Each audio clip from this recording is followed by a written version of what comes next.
Friends, इस lecture का हमारा टॉपिक है assessable value calculation for GST. Tax invoice यानी परचेज और सेल्स इनवॉइस में जीएसटी असेसेबल वैल्यू पर चार्ज होती है। असेसेबल वैल्यू में जीएसटी ऐड करने के बाद बिल का टोटल अमाउंट प्राप्त होता है। तो असेसेबल वैल्यू क्या है और कैसे कैलकुलेट होती है, इस लेक्चर में हम यही सीखने वाले हैं। तो असेसेबल वैल्यू क्या है?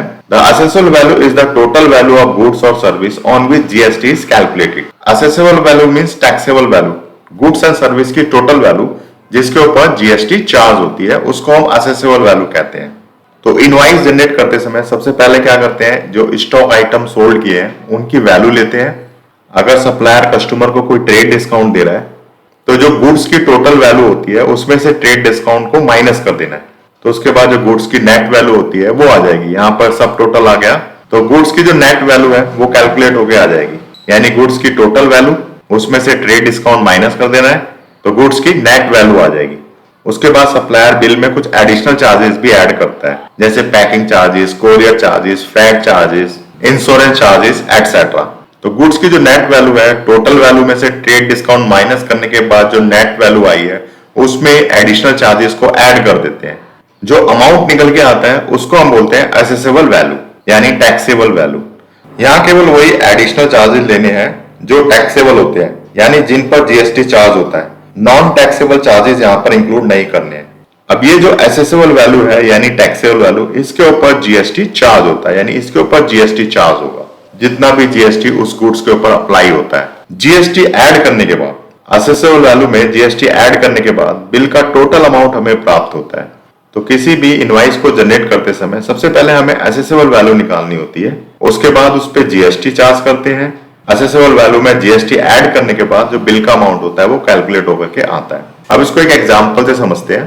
तो यहाँ पर हमने मान लिया कि 10 शर्ट सोल्ड की गई है 500 के रेट से, तो उनका टोटल प्राइस हो जाएगा 5000 रुपीज। उसके बाद सप्लायर ने 10% डिस्काउंट दिया है तो 5000 का 10% डिस्काउंट 500 आ जाएगा। तो 5000 में से 500 लेस करने के बाद तो यहाँ पर एक सब टोटल आएगा 4500 रुपीज का।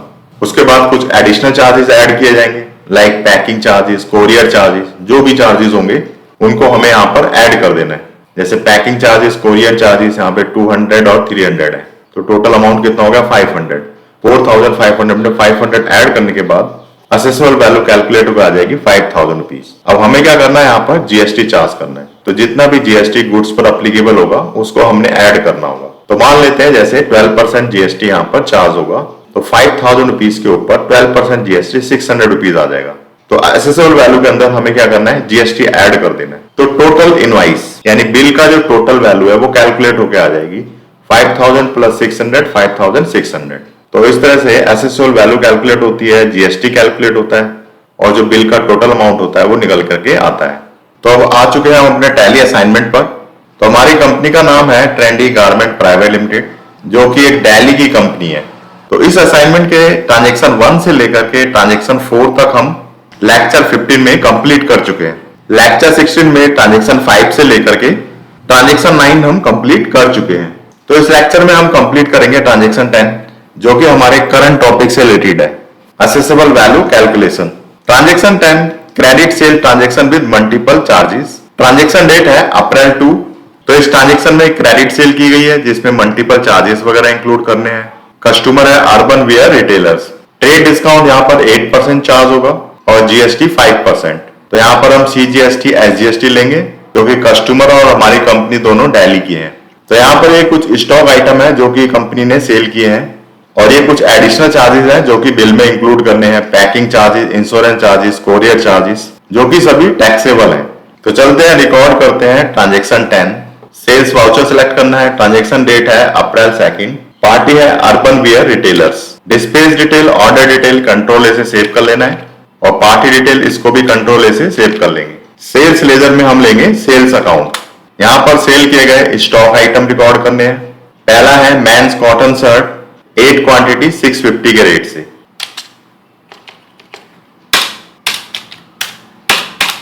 दूसरा है विमेन कुर्ती 10 क्वांटिटी 750 के रेट से।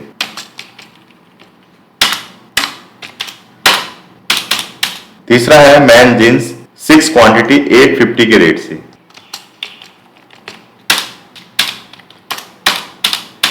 लेडीज लैगिंग 12 क्वांटिटी 500 के रेट से।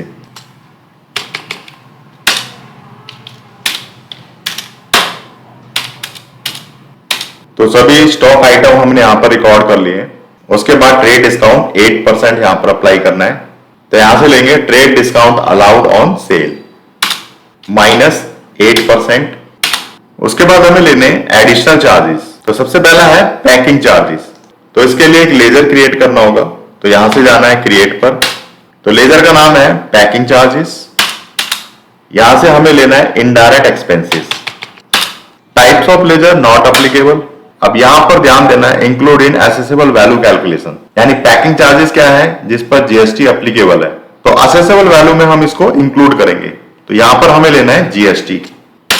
Appropriate to goods, method of calculation based on value. तो कोई भी चार्जेस जिन पर जीएसटी अप्लीकेबल है, include in assessable value calculation में यहां पर जीएसटी लेना है। अदरवाइज नॉन टैक्सेबल चार्जेस पर नॉट अप्लीकेबल लेना है। यहां पर क्या लेना है, नॉट अप्लीकेबल। तो पैकिंग चार्जेस पर जीएसटी अप्लीकेबल है, इसलिए यहां पर जीएसटी लेंगे, यानी इस चार्जेस को असेसेबल वैल्यू में इंक्लूड करना है। लेजर को कंट्रोल से सेव करेंगे। पैकिंग चार्जेस है 800 रुपीज। नेक्स्ट चार्ज है इंश्योरेंस। इसके लिए भी लेजर अकाउंट क्रिएट करना है। यहां पर क्रिएट में जाएंगे और इनडायरेक्ट एक्सपेंसेस लेना है। Types of ledger not applicable, include in assessable value calculation, इस पे भी जीएसटी चार्ज होगा। और यहां पर हमें गुड्स लेना है। मेथड ऑफ कैलकुलेशन और बेस्ड ऑन वैल्यू, कंट्रोल से सेव कर लेना है।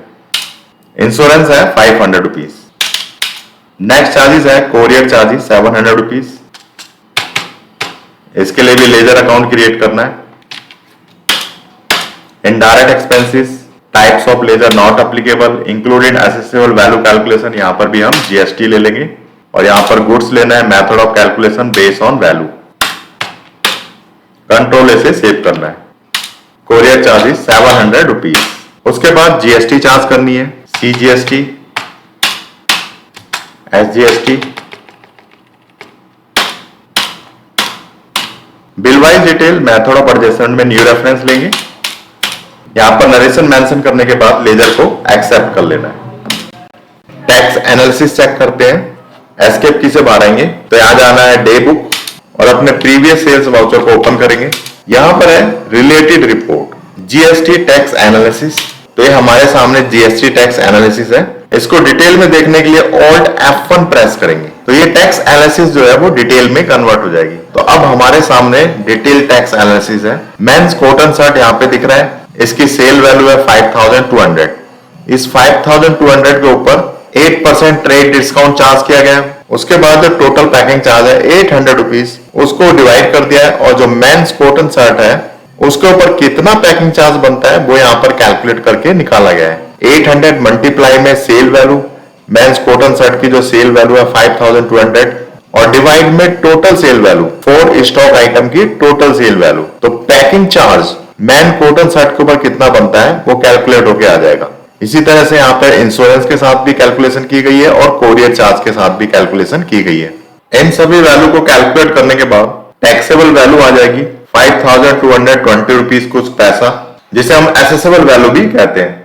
इसके ऊपर जीएसटी चार्ज की गई है 5%। तो टोटल जीएसटी हमें यहाँ पर दिख रही है 261 कुछ पैसा। इस टोटल जीएसटी को यहाँ पर 50-50 डिवाइड किया गया है सीजीएसटी और एसजीएसटी में। इसी तरह से बाकी स्टॉक आइटम की कैलकुलेशन, वोमेन कुर्ती, ये सारी कैलकुलेशन की गई है। मैन जींस, इसकी भी यहाँ पर कैलकुलेशन की गई है। Ladies legging. तो ये थी जीएसटी टैक्स एनालिसिस रिपोर्ट। इसी के साथ हमारा ये लेक्चर समाप्त होता है। मिलते हैं नेक्स्ट लेक्चर में।